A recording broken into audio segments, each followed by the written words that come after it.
ఆవు గొప్పతనం తెలియజేసిన చ్యవనముని, చ్యవన మహర్షి.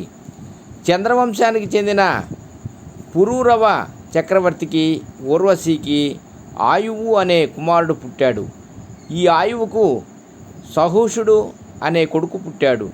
సహూషుడు తన రాజ్యాన్ని ఎంతో బాధ్యతగా పాలించేవాడు. ఒకరోజు గంగా, యమున నదుల సంగమ ప్రాంతంలో కొంతమంది చేపలు పట్టేవాళ్ళు చేపలు పడుతుండగా వారి చేపలతో పాటు ఓ ఋషి కూడా వలలో పడ్డాడు. ఆ ఋషి 12 సంవత్సరాల నుండి నీళ్లల్లో సమాధి స్థితిలో ఉంటూ తపస్సు చేసుకుంటున్నాడు. అలాంటి ఋషి తపస్సుకు భంగం కలిగించామని ఆ చేపలు పట్టేవాళ్ళు బాధపడ్డారు. అలా నీటిలో తపస్సు చేసుకుంటున్న ఋషి పేరు చ్యవనుడు. చేపలు పట్టే వాళ్ళంతా చ్యవనుడితో క్షమించమని కోరారు.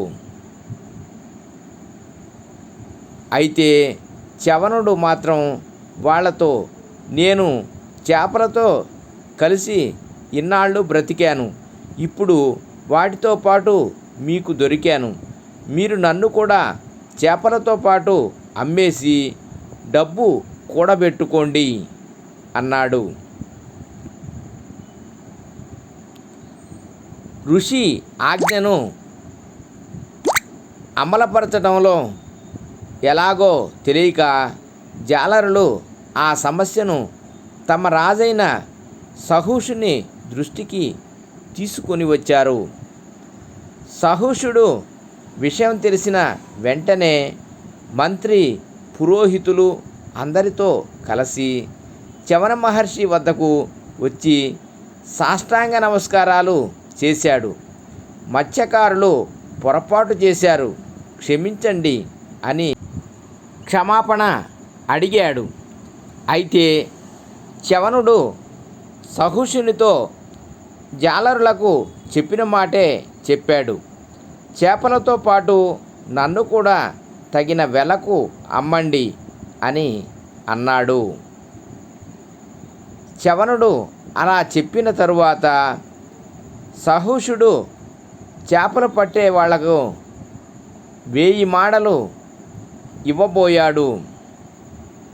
అయితే చ్యవనుడు, రాజా, నా వెల 1000 మాడల, సరి అయిన వెల ఇవ్వవయ్యా అన్నాడు.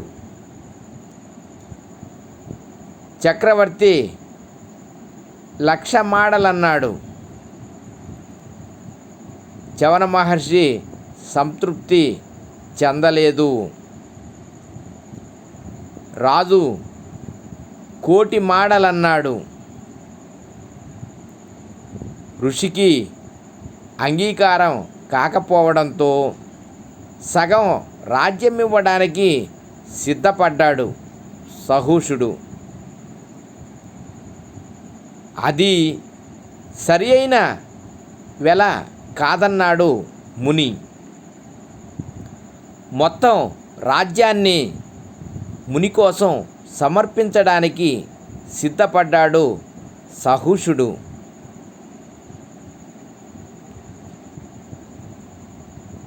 అప్పటికి చ్యవన మహర్షి ఒప్పుకోకపోవడంతో సహూషుడికి ఏం చేయాలో తోచలేదు.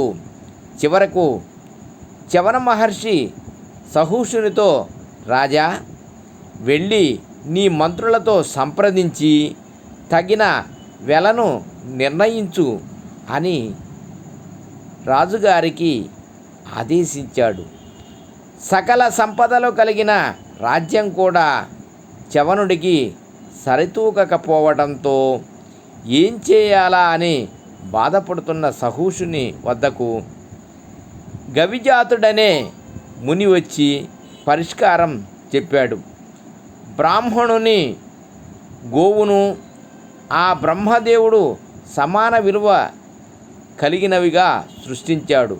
బ్రాహ్మణుడు అఖిల మంత్రాలకు అధిష్టానమైతే గోవు హవిష్యుకు మూలం కనుక చవనునికి సాటి రాగలది గోవు తప్ప మరేదీ లేదు. కాబట్టి అతనికి ఆవును ఇవ్వమని మార్గం చెప్పాడు గవిజాతముని. సహూషుడు చవన మహర్షి దగ్గరికి వెళ్ళి, మహాత్మా, తమకు వెలకట్టలేని శక్తి మాకెక్కడిది? నన్ను కనికరించి మీకు తగిన మూల్యంగా ఈ ఆవును అంగీకరించండి అని ప్రార్థించాడు. చవన మహర్షి సహూషుని భక్తి శ్రద్ధలకు వినయ విధేయతలకు ఎంతో సంతోషించాడు.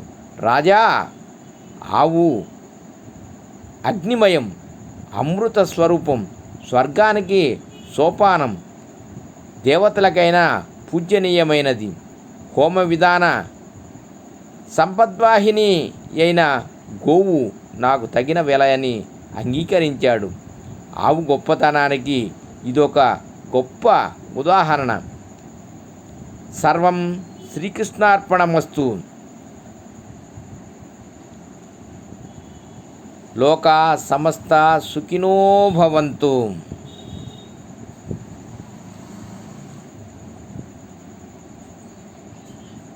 రేపటి తరానికి బతుకు భద్రతలతో పాటు భారతీయత కూడా నేర్పండి. ఓం